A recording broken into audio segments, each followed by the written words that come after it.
boleh dibar. Baik. Jadi untuk kuliah hari ini kita akan sambung kuliah berkaitan dengan konflik Islam Kristian dan perang saudara di Lubnan. Satu perkara yang pelajar kena faham tentang Lubnan adalah Lubnan sebuah negara yang majoriti penduduknya adalah umumlah. Majoriti adalah golongan-golongan yang bukan Ahli Sunnah wal Jamaah. Maksud dia dalam kalangan orang-orang Syria ini, kalau kita, dalam kalangan penduduk negara di Lubnan ini, kalau kita lihat kepada demografinya, penduduk Lubnan ini, umumnya kalau dilihat kepada kapasiti penduduk, hari ini lebih kurang dalam negara Lubnan sendiri dalam 4 juta orang macam itulah. Daripada jumlah itu, kalau kita lihat kepada pecahan-pecahan, maka kita boleh sebut bahawa secara umumnya penduduk Lubnan ini terdiri daripada Sunni ada, Syiah ada, dan satu lagi puak yang dipanggil sebagai Drus, kan? Drus ini adalah satu agama yang dia ada campuran, adalah campuran antara beberapa falsafah. Ada unsur Syiah, ada juga berpegang kepada tarikat. Jadi dia adalah satu negara, satu agama baru lah, lebih mudahnya, kan? Kalau kita lihat kepada sejarahnya, memang umumnya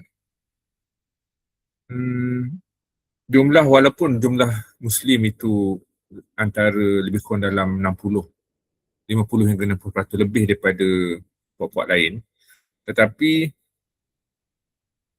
demografi penduduk di Lubnan ni sangat unik lah, kerana mereka ada Kristian dan ada juga kalau kita lihat secara umum melibatkan puak-puak yang dikatakan Syiah dan sebagainya.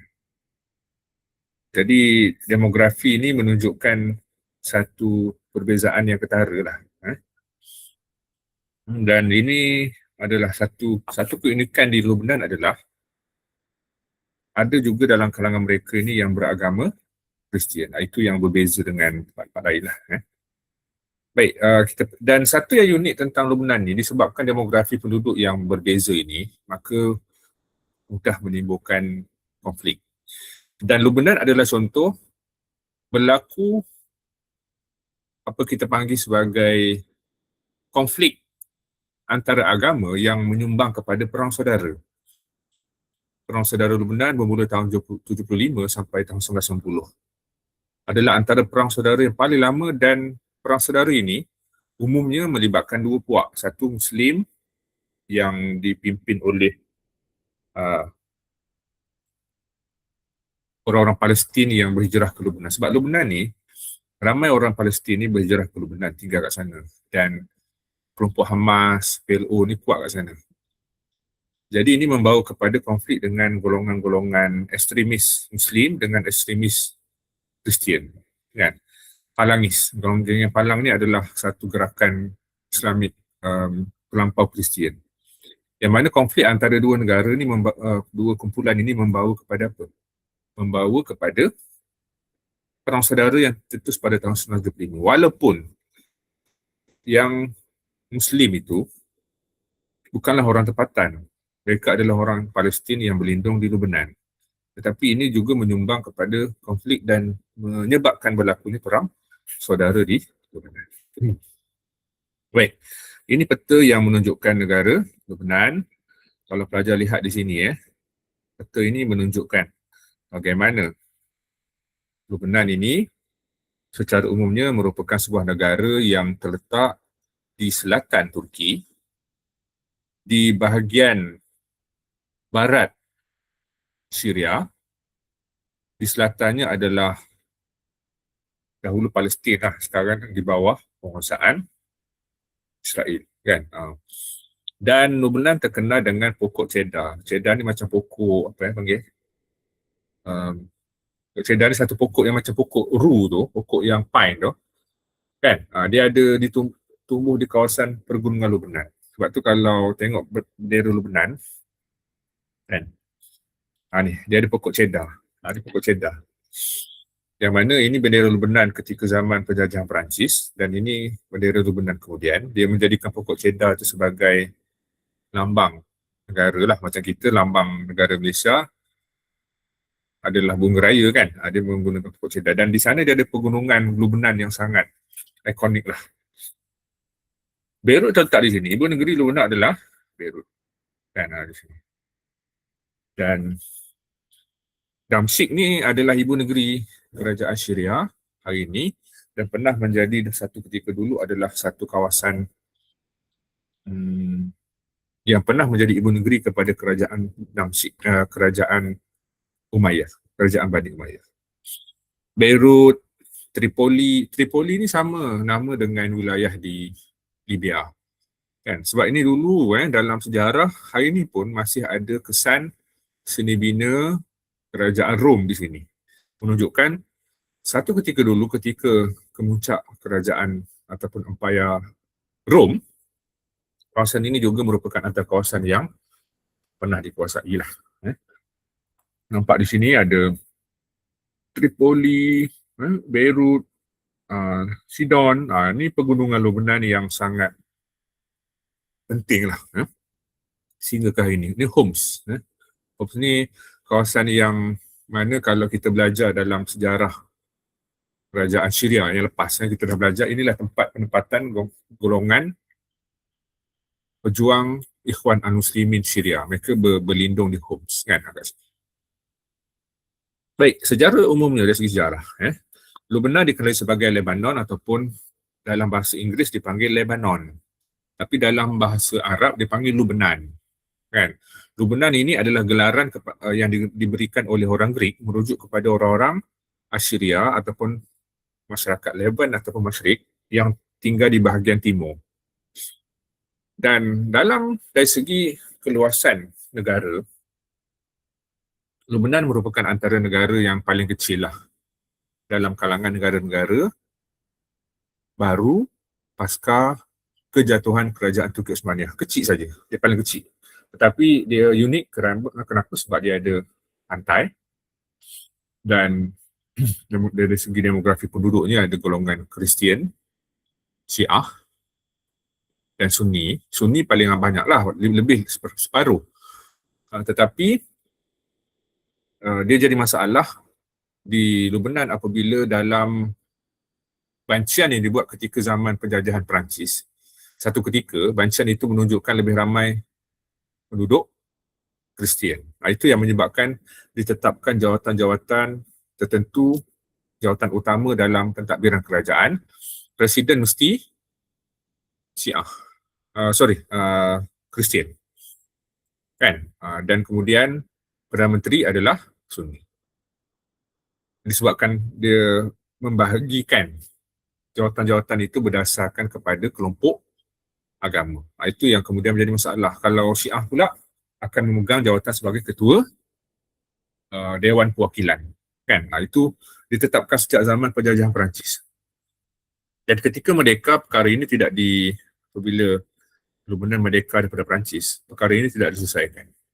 Dan ini membawa kepada ketidakpuasan hati, terutamanya apabila ramai orang-orang Palestin berhijrah ke Lubnan. Ada dalam kalangan mereka yang menjadi penduduk tetap, bahkan ada yang menjadi warga negara pun. Dan ini menyebabkan jumlah penduduk Sunni bertambah dengan mendadak. Itu menyebabkan pada tahun 1960-an, jumlah Sunni lebih ramai daripada Syiah dan juga golongan Kristian. Tetapi dalam perlembagaan masih menetapkan presiden mesti orang Kristian. Ini menjadi masalah antara isu lah. Kawasan pantai sekitar 140 batu panjang dan keluasannya sekitar dalam 4,000 batu persegi. Sempadan Lubnan, Syria di kawasan utara dan timur dan di kawasan selatan adalah Israel. Dan ikoniknya Lubnan adalah kerana mereka ada gunung Lubnan yang saya tunjuk tadi berada di tengah-tengah, yang mana asalnya Kawasan ini dikuasai oleh Puak-Puak Maronite. Maronite ni satu suku ini yang kalau pelajar nampak dalam di Lubnan, kalau disebut Kristian itu merujuk kepada orang-orang Maronite. Umumnya mereka ni beragama Kristian Ortodok. Kan? Dan orang Maronite ini yang kemudian setelah Lubnan merdeka, mereka ada kelompok dipanggil kelompok ekstremis, parti Palang. Palangis itu adalah satu parti yang ekstrim yang diwujudkan oleh golongan Palang Kristian Maronite, yang mana mereka ada cabang senjata. Dia macam di Palangis ni dia macam parti PLO, Hamas, dia ada cabang tentera. Sebab tu dia ada senjata. Kan? Dan isu ni kemudian konflik ini semakin merebak dan akhirnya menimbulkan satu isu yang besar lah di Lubnan. Dan pada tahun 1842, sebelum itu Lubnan ini merupakan salah satu daripada wilayah yang berada di bawah taklukan kerajaan Turki Osmaniyah sejak abad ke-16. 1517 Sultan Selim menguasai kawasan itu, dan kemudian sejak itu Lubnan menjadi sebuah wilayah yang berada di bawah taklukan kerajaan Turki Osmaniyah. Dan pada tahun 1842, kerajaan Osmaniyah telah memecahkan pentadbiran Lubnan. Disebabkan tekanan kuasa barat, maka kerajaan Osmaniyah memecahkan pentadbiran Lubnan kepada kawasan utara dan kawasan selatan. Kalau tengok kepada penduduk, kepada demografi penduduk, memang secara umumnya kawasan utara itu diletakkan, kerajaan Osmaniyah letakkan di bawah pentadbiran Governor Maronite beragama Kristian. Kawasan selatan, Governornya adalah dalam kalangan Puak-Puak Drus. Drus ni adalah Syiah, kan? Jadi ini menyebabkan keadaan menjadi semakin runcing lah, apabila pentadbiran Osmaniyah menetapkan kawasan utara di bawah Kristian Maronite, kawasan selatan di bawah kendalian Puak-Puak Drus beragama Syiah. Dan ini menimbulkan konflik apabila golongan Sunni yang tinggal di tempat-tempat lain di kawasan Lubnan merasakan hak mereka dipinggirkan. Dan ini merupakan antara sebab kenapa konflik ataupun isu yang berlaku di Lubnan ini berpanjangan sejak daripada zaman kerajaan Osmaniyah lagi. Penduduk umumnya di Lubnan Sunni lebih kurang dalam 50 hingga 60% pada hari inilah. Ini demografi kita katakan pada tahun 2020. Kan? Penduduk Sunni antara 50, dia tak ada satu bancian khusus yang dibuat. Cuma data pada tahun 2026, Sunni ini ada dalam 50 hingga 60%. Dan Kristian pula adalah dalam kalangan golongan Maronite. Kan? Itu umumnya begitulah. Kan? Jadi Kristian Maronite ini adalah puak yang mereka memang beragama Kristian. Dan mereka ni adalah golongan Katolik Kristian, Katolik.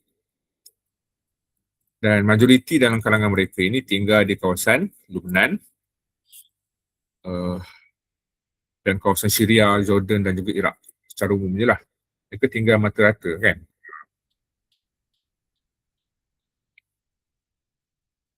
Dan satu lagi adalah golongan Drus. Drus ni adalah umumnya, Puak Drus ni adalah umumnya dia berpegang kepada Syiah, salah satu cabang agama Syiah. Maksud dia asalnya adalah daripada agama Syiah. Tapi kemudian dia bercampur dengan falsafah Greek. Dia masukkan falsafah Greek dan dia jadi satu agama baru. Puak Drus ni dia tersendiri. Dia tak sama macam dia nak kata Syiah sepenuhnya pun tidak. Golongan yang berpegang kepada elemen falsafah pun tidak. Cuma unsur tu ada. Dia dah bergabung. Dia macam mudahnya kalau nak faham, orang Sikh lah. Orang Sikh dia asalnya kan adalah Muslim di India ketika kerajaan Mughal.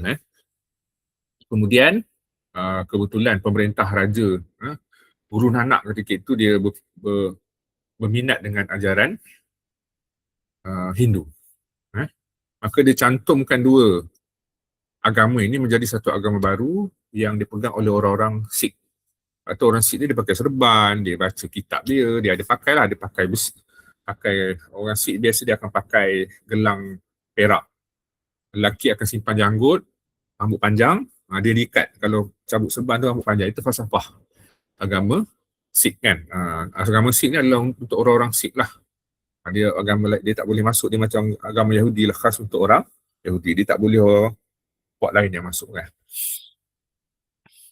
Dan konflik Islam di Kristian di Lubnan ini kita boleh nampak bermula sejak 1850-an dan puncaknya 1960-an. Okey, ini adalah kawasan Lubnan moden. Beirut di sini, Sidan, Tripoli ini tiga bandar utama lah. Kawasan pegunungan Lubnan ni dia yang tinggalnya ramai orang-orang Kristian Maronite. Dan di selatan adalah orang-orang Puak Rus. Kan? Okay, dari segi sejarah, ini adalah gambar yang menunjukkan tiga pemimpin agama yang utama di Lubnan. Yang pertama adalah Maronite Petrus, kan? Maksud dia ini adalah padri Maronite yang di sebelah kiri sekali. Namanya Butros Kharish. Dia adalah orang padri Kristian. Dia orang Arab. Waktu kalau tengok di Lubnan, kalau pelajar biasa tengok Arab Society channel kan, itu adalah orang Arab Lubnan. Mereka ni bukan Muslim Sebab tu kalau tengok pemakaian ke apa macam orang putih. Tapi mereka bangsa Arab tapi bukan Islam. Kan? Mereka adalah Kristian Maronite. Golongan Syiah, Syekh Muhammad Mehdi Syamsuddin di tengah dan kanan sekali adalah Sunni Grand Mufti Hasan Khalid. Ini adalah contoh yang menunjukkan uniknya di Lubnan kerana tiga pemimpin agama ini berkhidmat untuk negara Lubnan. Tiga puak utama lah. Kan? Syiah itu adalah puak-puak Drus dan cabang-cabang Syiah lain. Di kanan sekali adalah mufti lah untuk Sunni. Kan? Ini adalah keunikan di Lubnan. Baik. Latar belakang Lubnan, bahagian ini saya akan cepatkan. Lubnan ni dari segi sejarah pernah diperintah oleh kerajaan Mesopotamia sebab dia dekat sebelah. Syria, Lubnan dulu pernah berada di bawah pengaruh kerajaan Mesopotamia. Pertamanya ketika pemerintahan Tiglath-Pileser. Dia pernah menguasai kawasan dipanggil Aradus dan Sidon. Dan kemudian kalau kita lihat balik dari segi demografinya, kemudian kawasan ini pernah dikuasai oleh Raja Ashurbanipal. Ashurnasirpal iaitu salah satu daripada Raja Mesopotamia lah. Dan kemudian setelah kerajaan Mesopotamia datang juga kerajaan Achaemenid ni adalah daripada Parsi. Jadi kerajaan Parsi di bawah Raja Cyrus the Great juga pernah menguasai kawasan itu pada sekitar 539 sebelum Masihi. Dan bermula pada tahun 332 sebelum Masihi datang awalnya kerajaan Mesopotamia. Kemudian ada kerajaan Parsi dan pada sekitar 300 sebelum Masihi datang Alexander the Great menguasai kawasan ini termasuk kawasan pegunungan Lubnan bersama dengan sekitar 35,000 tentera datang. Alexander baru tentera ini untuk menguasai kawasan pegunungan Lubnan. Sebab bagi kuasa besar, Lubnan ni ikonik kerana mereka ada pertahanan semula jadi yang kuat lah. Iaitu pergunungan Lubnan ini, siapa yang kuasai, ia akan menjadi satu pertahanan semula jadi yang kuat. Setelah kematian Alexander, maka datanglah kerajaan Seleucid di bawah yang menggantikan kerajaan Macedonia di bawah Alexander the Great. Dan menjelang tahun 330 Masihi, maka datang pula kerajaan Byzantine. Kerajaan Byzantine ini adalah yang menggantikan kerajaan Rom Timur. Byzantine ini menguasai kawasan Greek sampailah ke Konstantinopel dan mereka lah yang telah membina Konstantinopel menjadi sebuah kubu kuat yang kemudian ketika zaman Kerajaan Uthmaniyah kerajaan Utsmaniyah menguasai kawasan itu. Setelah kerajaan Byzantin lebih kurang dalam 619 Masihi, ini tak lama. Ini adalah era sebenarnya zaman kemunculan Nabi Muhammad dan baginda menyebarkan ajaran Islam. Masa itu datang kerajaan Parsi. Kerajaan Parsi merupakan antara kerajaan kuat pada abad yang ke-7 Masihi. Kerajaan Parsi menguasai kawasan itu. Dan ini adalah bandar-bandar lama di Lebanon. Tripoli, Byblos, Berytos, Sidon. Masa ni belum ada lagi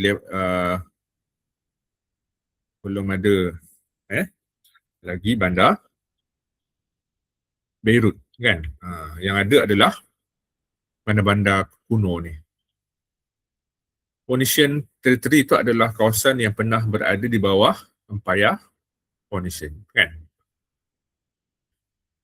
Ni peta lama yang menunjukkan ancient Lebanon, Syria and Palestine. Dan Islam datang ketika zaman kemudianlah, ketika pemerintahan Khalifah Umar, datang Khalid Al-Walid bersama dengan bala tentera dia, dan pada tahun 636 Khalid Al-Walid bersama dengan bala tenteranya berjaya menguasai Lebanon, dan kemudian Lebanon berada di bawah kerajaan Utsmaniyah, kerajaan Islam. Dan ketika zaman kerajaan Bani Umayyah pun sama, menguasai kawasan itu, dan pada tahun 677 tentera Byzantin telah menyerang kawasan pegunungan Lebanon dan mereka menguasai kawasan itu, tetapi belum sepenuhnya menguasai kawasan itulah. Dan pada tahun 758 Khalifah Bani Abbasiyah, Khalifah Mansur mengarahkan golongan Arab Tanuh. Arab Tanuh ni salah satu daripada suku Arab di Lebanon untuk menewaskan tentera Byzantin dan menguasai kawasan pegunungan tersebut. Dan berlaku pertempuran antara Arab Tanuh dan Kisrawan, salah satu daripada cabang. Kisrawan ni adalah Arab Kristian ketika itu, sebab dia ada banyak suku. Maronite ada, Kisrawan ada, tapi mereka ni Kristian. Dan berlaku perang antara dua ni, Arab golongan Kisrawan ini. Dan pada tahun 980-an, kerajaan Fatimiyah di Mesir, yang ketika itu kerajaan Fatimiyah inilah yang telah mengasaskan Universiti Al-Azhar pada akhir abad yang ke-10.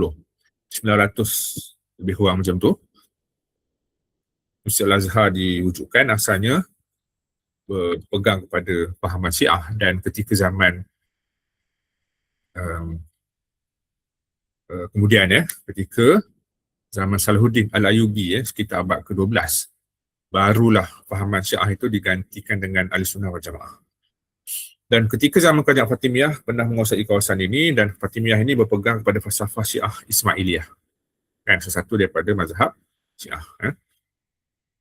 Dan sekitar tahun 1200, ketua Tanuh tadi, yang Arab Tanuh tadi, akhirnya telah berpegang kepada fahaman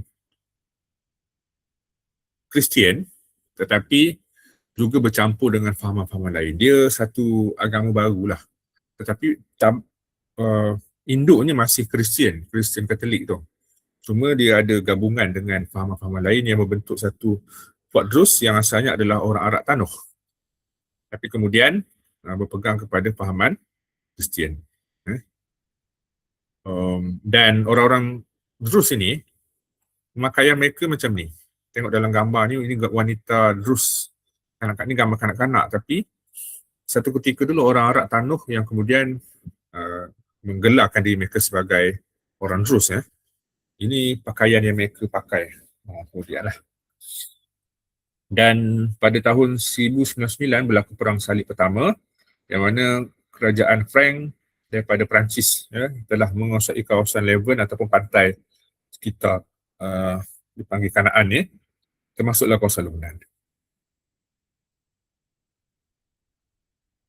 Ini peta yang menunjukkan bagaimana demografi penduduk Maronite dan juga puak-puak Drus dan juga kawasan-kawasan lain. Puak Maronite ni yang tiga segi tu, macam piramid tu.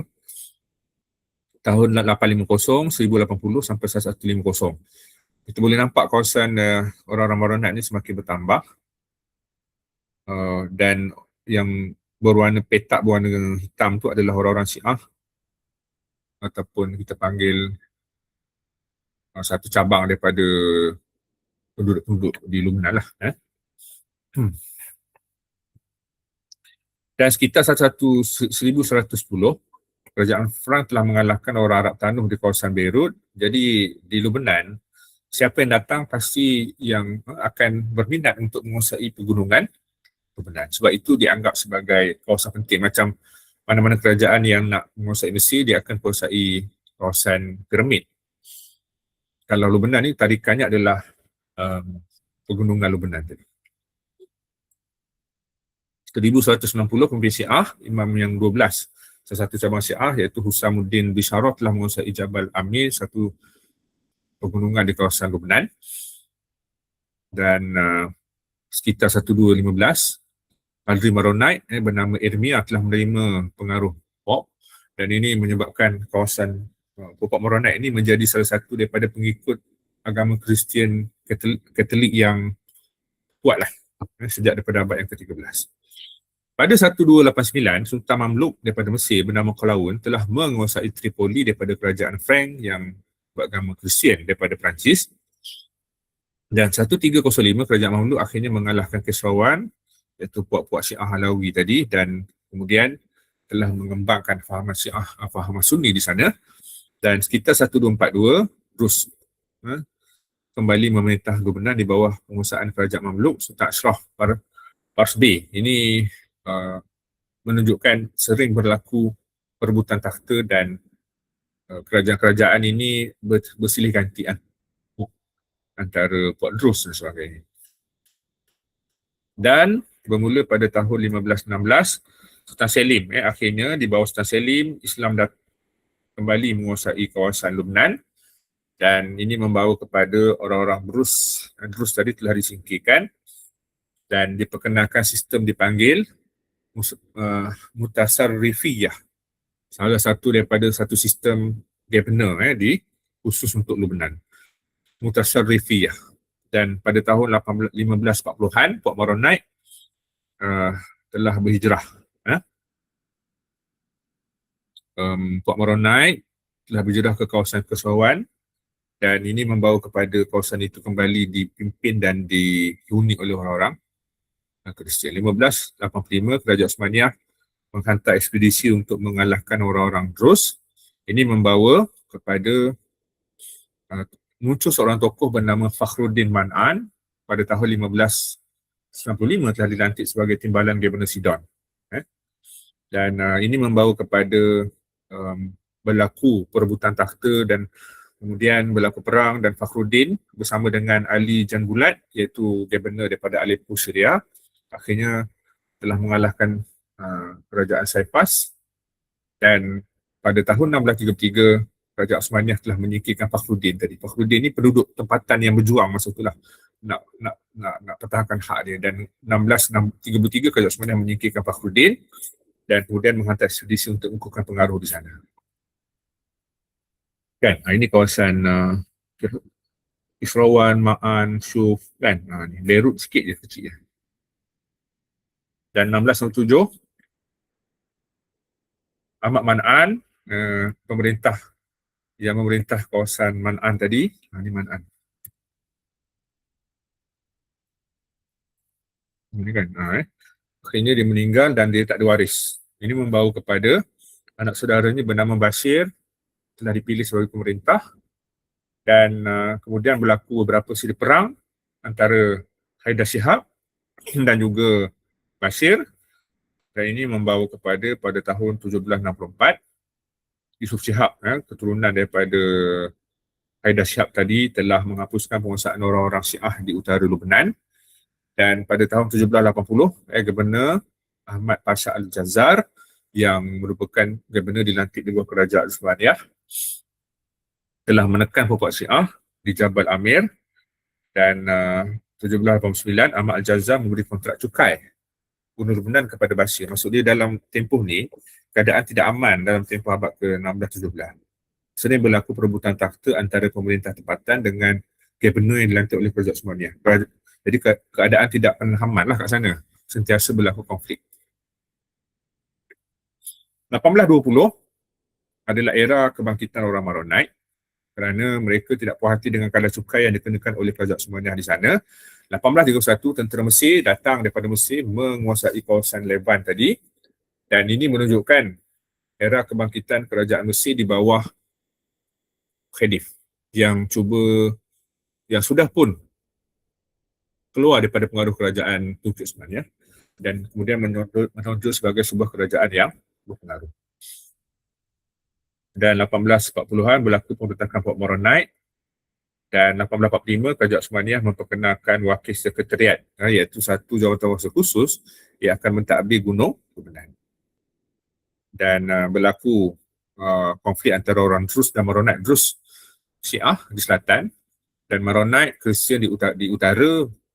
Dalam tempoh ini juga sering berkonflik, kan. Dan 1861-64 berlaku Kerajaan Osmania dengan puak-puak Druze dan Maronite tadi, yang dipanggil sebagai wilayah Mutasar Rifat. Dan pada tahun 1915 Kerajaan Osmania ketika Perang Dunia Pertama telah menghapuskan wilayah istimewa Gunung Lebanon. Dulu Gunung Lebanon ni dia sama macam di Palestin, dia panggil wilayah istimewa, yang mana kawasan itu berada di bawah pengaruh Kerajaan Osmania di Istanbul. Dia sama macam Pegunungan Lebanon, sebabkan kalau dalam kawasan Kanaan ni dua tempat yang penting. Pertama, Palestin tadi sering menjadi rebutan kerana faktor agama dan sejarah. Yang kedua, Gunung Lebanon itu kerana faktor geografi dan pertahanan, macam sebut tadi lah, sering menjadi rebutan kerajaan Mesopotamia, kerajaan Byzantin, kerajaan Macedonia, kerajaan Islam dan sebagainya, Parsi kan, sering menguasai kawasan itu. Dan ketika Perang Dunia Pertama, Kerajaan Osmania menghapuskan wilayah istimewa Gunung Lebanon kerana ketika itu Kerajaan Osmania sedang berperang dengan kuasa barat, dan Lebanon kemudiannya termasuk dalam kawasan yang ditandakan di bawah apa dipanggil sebagai perjanjian Sykes-Picot, yang menyebabkan Lebanon dipecahkan kepada kelompok pengaruh Perancis, kan. Dan setelah kekalahan Turki Osmania dalam Perang Dunia Pertama, menyebabkan pada tahun 1920 Liga Bangsa telah dalam perjanjian Sèvres telah meletakkan Lebanon di bawah pengaruh Perancis, dan Lebanon menjadi antara negara baru yang muncul pasca Perang Dunia Pertama setelah kekalahan kerajaan Turki Osmania. Ini perjanjian Sykes-Picot. Dan Lebanon ketika di bawah mandat Perancis telah dipecahkan kepada kawasan dipanggil Lembah Biqab, dan kawasan ini adalah kawasan yang majoriti di bawah pengaruh Arab, Kristian ataupun Maronite. Tahun 1920 juga Perancis isytiharkan pembentukan State of Greater Lebanon, Daulah Lebanon Al-Kabir, negeri Lebanon besar, kan. Yang diisytiharkan pada 1 September 1920. Dan wilayah Greater Lebanon ini meliputi kawasan Pegunungan Lebanon, Lembah Biqab yang asalnya adalah sebahagian daripada kawasan Syria, dan juga meliputi beberapa bandar besar seperti Tripoli dan juga Sidon. Tripoli di utara, Sidon di selatan. Juga dimasukkan di bawah pengaruh kerajaan Lebanon. Masa itulah, sebelum ni, kawasan Tripoli dan Sidon itu menjadi antara bandar besar. Ketika zaman tahun 1920 inilah, ketika zaman Greater Lebanon ini, State of Greater Lebanon ini, maka ketika itulah ibu negeri Lebanon berpindah ke Beirut, kan. Dan bendera ketika itu, ini bendera Lebanon ketika di bawah pengaruh Perancis. Masa inilah pokok cedar dipilih sebagai lambang kepada negara Lebanon. Ini Lebanon, Greater Lebanon, tahun 1922. Tahun 26, ketika di bawah Republik Lebanon di bawah mandat Perancis, tahun 1926 telah diisytiharkan penubuhan Republik Lebanon di bawah pengaruh Perancis, dan presiden pertamanya adalah Charles Debas. Dia ni adalah daripada suku Kristian Maronite. Nama Charles, kan. Jadi kita tahulah dia beragama Kristian. Dan pada masa itulah telah dibuat satu ketetapan yang kemudian menjadi masalah kepada negara Lubnan kemudian. Benda ni diisytiharkan, digubal ketika zaman penjajahan Perancis. Sudah ada Republik Lubnan, tetapi ketetapan itu dibuat ketika zaman penjajahan Perancis dan tidak diubah suai selepas merdeka pun. Jadi ini kemudian menjadi masalah. Apa ketetapan ataupun apa kandungan perlembagaan yang kemudian menjadi masalah ini? Yang pertama, pada tahun 1926 telah dibuat satu perlembagaan yang mana jawatan-jawatan politik ini diberikan kepada kelompok agama. Misalnya presiden mestilah dalam kalangan Kristian Katolik, iaitu dalam kalangan orang-orang Maronite lah. Perdana Menteri adalah Sunni dan Speaker Dewan Perwakilan adalah Syiah. Dan satu lagi, yang pertama, jawatan-jawatan berdasarkan kepada kelompok agama. Yang kedua, nisbah dalam Dewan Perwakilan, dia mesti Kristian 6 dan Sunni ataupun Islam 5. 6, maksud dia mesti lebih Islam Maronite. 6-5 nisbah dia. Jadi ini membawa masalah. Kemudian, sebab apa? Kalau demografi penduduk berdasarkan agama ini tidak berubah, tak ada masalah. Tetapi bermula tahun 60-an, demografi di Lubnan berubah apabila golongan Sunni lebih ramai daripada golongan Maronite. Ini kemudian menjadi masalah. Kerana amalan demokrasi, mana-mana penduduk yang majoriti, umumnya mereka akan dapat hak yang lebih. Tapi ini tidak berlaku di Lubnan. Itu kemudian menjadi antara punca berlakunya perang saudara. Dan ini macam mana Perancis membuat keputusan begini? Ini berdasarkan bancian dibuat tahun 1926 dan terakhir 1932. Masa tu memang demografi penduduk Kristen Maronite itu lebih sikit lah daripada puak-puak lain. Tapi macam sebut tadi, bermula tahun 60-an, Sunni lebih 60%, Syiah Kristian hanya 35% orang-orang suku Maronite. Dan ini banyak masalah kerana demografi penduduk ini menyebabkan mereka menuntut hak yang lebih, terutamanya golongan Sunni tadi. Ini berdasarkan bancian 60-an. Sunni sudah lebih daripada Kristian Maronite, 35% saja. Sunni 60% lebih. Kan, pada bancian tahun 2020, Muslim sudah lebih 60%. Dan Kristian 33% dan Drus 5%. Jadi ini menimbulkan masalah. Kan? Sedangkan dalam perlembagaan masih tidak diubah. Presiden masih dalam kalangan Kristian Maronite. Itu yang kemudian menjadi masalah.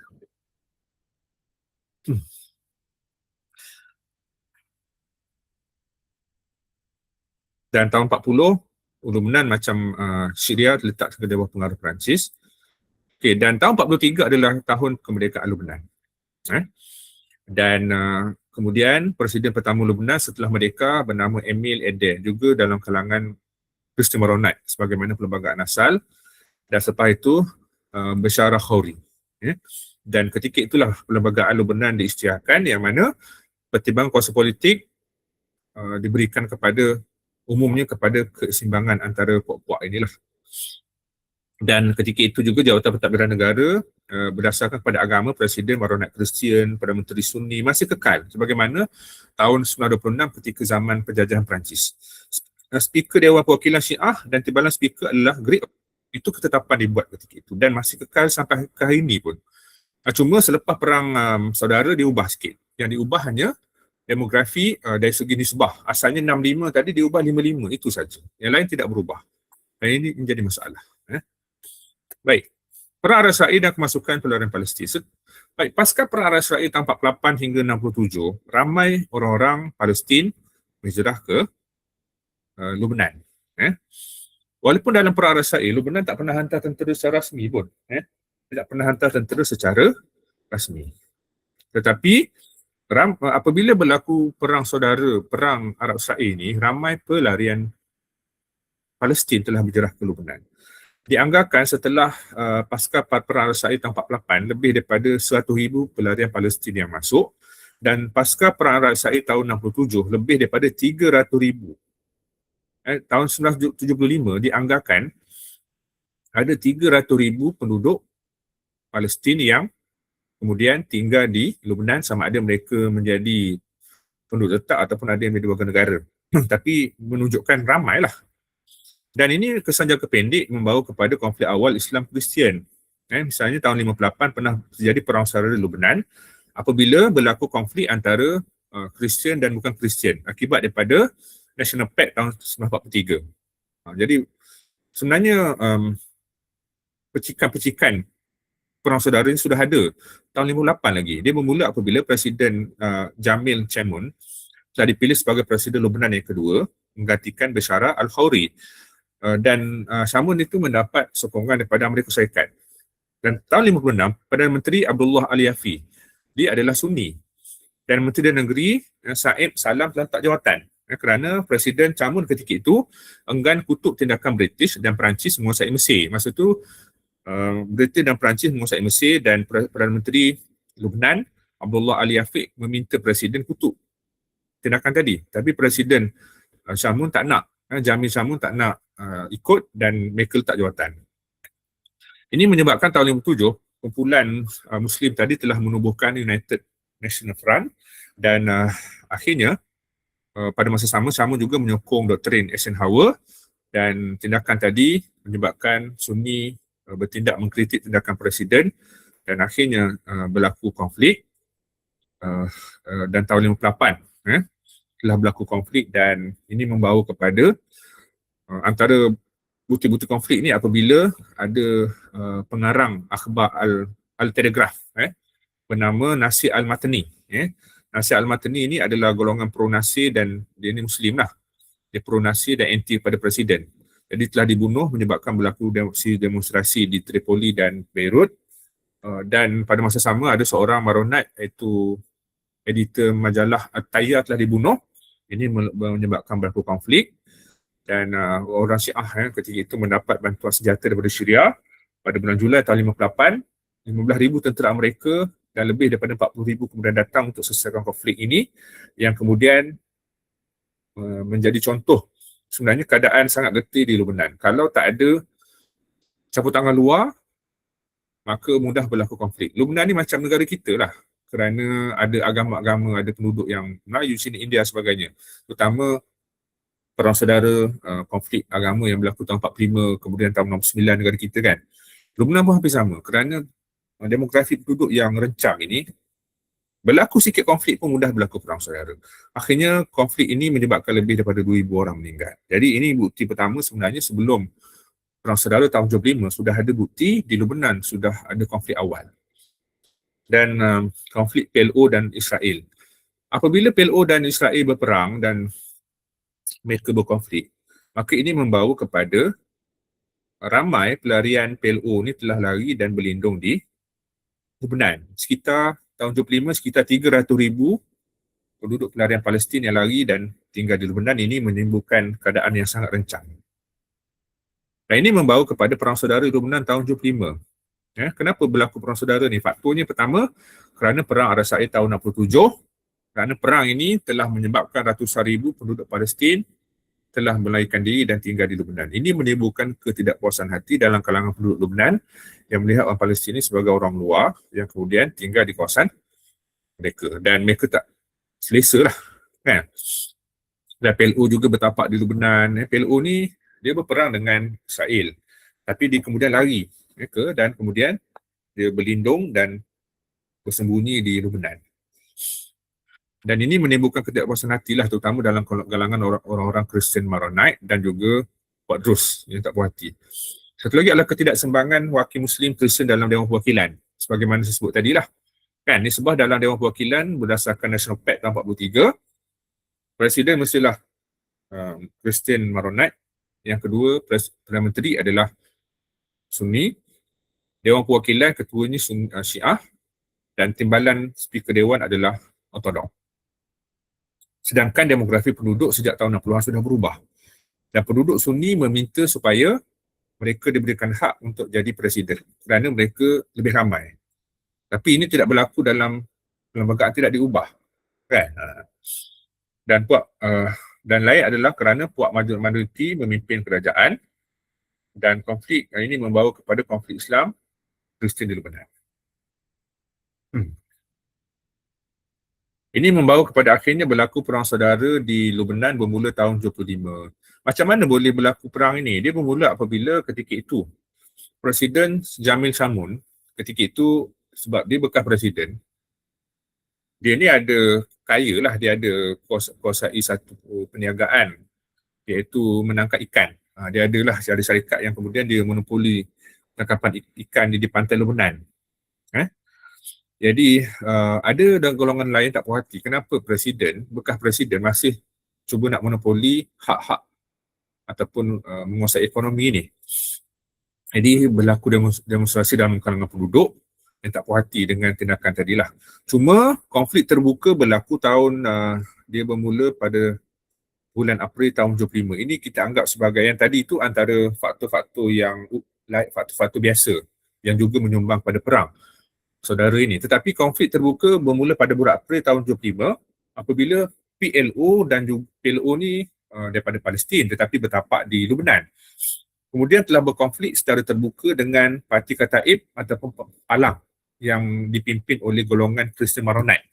Dia bermula pada 13 April tahun 75 apabila berlaku satu pertempuran di luar gereja St. Maron di Romania, yang mana ketika itu Pierre Gemayel merupakan pemimpin Parti Falang. Dia datang dalam satu upacara gereja dan ketika itu di luar bila dia datang ada pasukan-pasukan dia akan datang sama. Parti Falang ni dia adalah parti politik tapi dia ada cabang tentera. Jadi golongan tentera ini telah mengawal dia lah kat luar. Dan tiba-tiba datang 6 orang pejuang Palestin lalu depan gereja. Satu budaya orang Arab ni, dia nak meraihkan apa-apa, dia akan tembak di udara, pong-pong-pongan. Bila tembak di udara ni, dia nak meraihkan satu, tak jelas apa dia raikan, tapi macam ada satu sambutan lah, budaya orang Arab. Umumnya begitulah. Jadi bila tembakan ditembak ke udara, golongan pengawal Parti Palang ni melihat seolah-olah orang Palestin nak wujudkan kekacauan di luar gereja. Dan mereka dihalang daripada lalu dan ini menyebabkan berlaku tembak-menembak dan 3 anggota Parti Palang meninggal. Dan akhirnya akibat daripada peristiwa ini konflik semakin merebak dan akhirnya sebuah bas telah diserang di luar gereja tadi. Gereja Church of St. Maron di Romania. Ini menyebabkan akhirnya penyokong Parti Palang dan pasukan keselamatan Parti Palang tadi telah bertindak menyerang orang-orang Palestin yang ada di sekitar. Jadi ini menyebabkan dilaporkan 14 orang dari Palestin terbunuh. Sebab Parti Palang dia serang bas tu sebab dia kata dalam bas tu ada penyokong-penyokong PLO. Kan? Tapi PLO kata bas tu tak bawa pejuang pun, dia bawa orang-orang Palestin. Tetapi Parti Palang tadi, pejuang-pejuang ini telah tembak dan meninggal orang Palestin yang ada dalam bas itu. Ini membawa kepada konflik terbuka. Akhirnya berlaku tembak-menembak, lebih dalam 30 orang mati dan peristiwa ini membawa kepada Perang Saudara Lebanon pada tahun 1925 dan hanya berakhir tahun 1990. Kan? Kesan Perang Saudara ni banyaklah, kemusnahan bangunan, kematian ratusan ribu meninggal dan akhirnya konflik ini menyebabkan keadaan di Lebanon tak pernah aman sehingga terpaksa minta bantuan daripada Syria, daripada PBB dan sebagainya. Israel pun ada. Dan ini membawa kepada pembubaran gerakan militer dan sebagainya. Satu yang di Lebanon adalah satu gerakan dipanggil Hizbullah. Hizbullah ni nama Hizbullah, tentera Allah. Tetapi sebenarnya adalah gerakan yang terpengaruh dengan fahaman Syiah.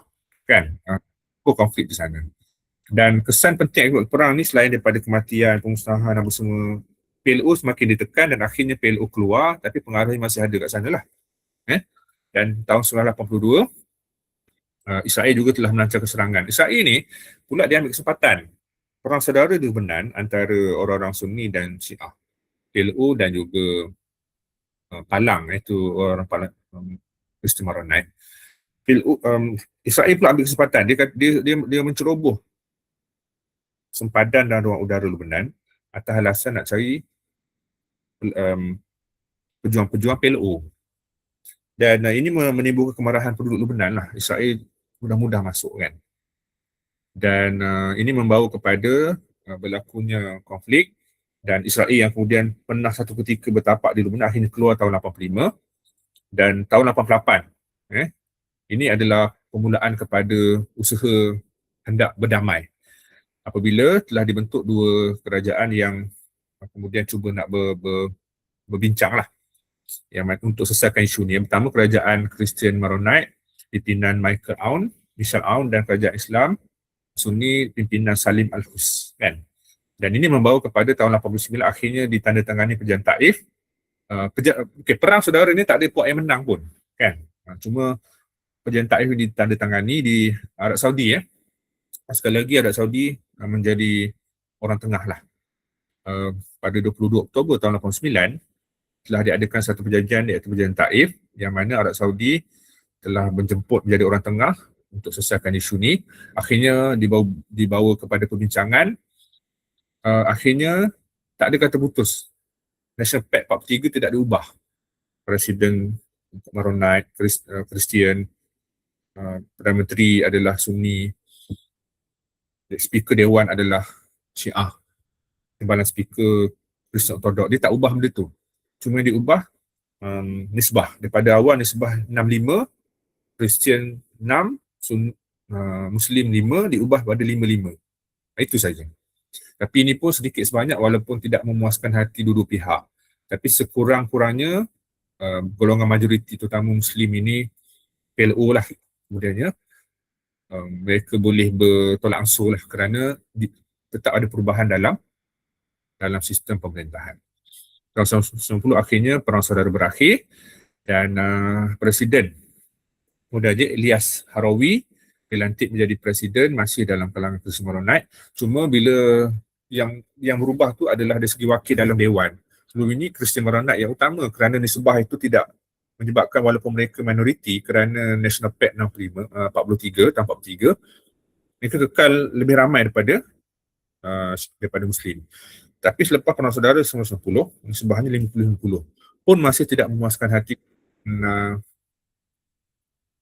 Muslim ini. Tetapi sekurang-kurangnya ada sedikit perubahan dari segi dari segi kependudukan. Baik, Lubnan pasca Perang Saudara 1990, semua gerakan militan di Lubnan telah dibubarkan dan diadakan pilihan raya pertama di Lubnan, dan kemudian pengaruh Hizbullah semakin berkembang. Cuma hari ini pasca Perang Saudara tahun 1990, Lubnan keadaan masih aman. Cuma desakan-desakan untuk diubah perlembagaan tahun 43 National Pact itu masih ada. Cuma konflik-konflik ataupun perselisihan ini tidak membawa kepada perang lah. Jadi kita bersyukurlah kerana tidak membawa perang. Dan kita nampak di sini, rakyat Lubnan sudah nampak perang yang lama ni tidak menimbulkan apa-apa kebaikan pun. Hanya menimbulkan kematian, kerosakan, kerugian. Tak ada yang dapat untung pun. Cuma situasi di Lubnan ada sejarah. Kerana telah berlaku konflik tahun 58 dan tahun 1975 ini, menyebabkan sebenarnya keadaan di Lubnan tidak pernah aman. Mereka pernah ada sejarah hitam dari segi pergaduhan konflik agama ini. Sebab itulah di Lubnan sampai hari ini pun, dua-dua pihak ini terutama Kristian Parti Palang dan juga Sunni ini sentiasa kena berhati-hati. Kerana sedikit tekanan akan menimbulkan tak mustahil sebab akan berlaku perang saudara lagi, sebab sejarah mereka membuktikan mereka pernah berperang dan tempoh yang lama kerana isu agama ini. Walaupun ada katakan isu parti politik, parti ekstrim semua, tapi saya berpendapat tak dapat tidak memang faktor agama juga menyumbang kepada konflik ini. Okey, jadi itu sahaja daripada saya untuk hari ini. Terima kasih pada pelajar yang join hari ini. Jangan lupa tandakan